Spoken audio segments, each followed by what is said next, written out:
اللہ صلی اللہ علیہ وسلم نے فرمایا لعن اللہ من ذبح لغیر اللہ، اس شخص پر اللہ کی لعنت ہے جو غیر اللہ کے لیے جانور ذبح کرے۔ مسلمان کے لیے جنات کے ناموں پر ذبح کرنا تو درکنار، اس ذبیحہ کا گوشت کھانا بھی حرام ہے۔ جس گوشت کا کھانا حرام ہو اس کا ذبح کرنا کیسے حلال ہو سکتا ہے؟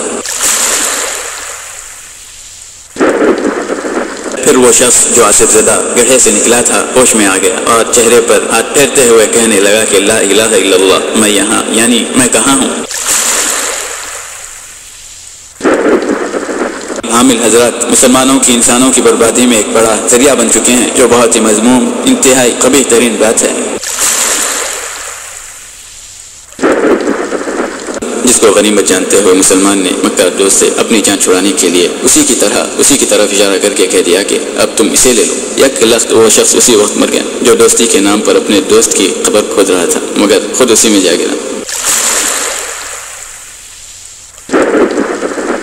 اور آیت الکرسی اپنا اثر کر گئی تھی۔ اس نے اللہ کو یاد کیا تو اللہ نے اس کو بھی یاد کیا، اس کی حفاظت فرمائی۔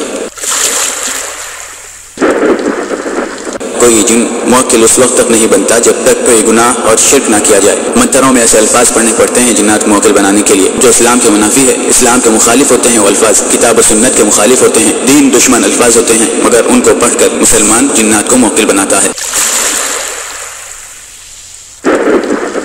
جو عملیات کے شکار ہو چکے ہوتے ہیں ان کو معلوم ہوتا ہے کہ درد کیا ہوتا ہے، وہ البتہ ان چیزوں سے بچتے ہیں اور دوسروں کو بھی بچنے کی نصیحت کرتے ہیں۔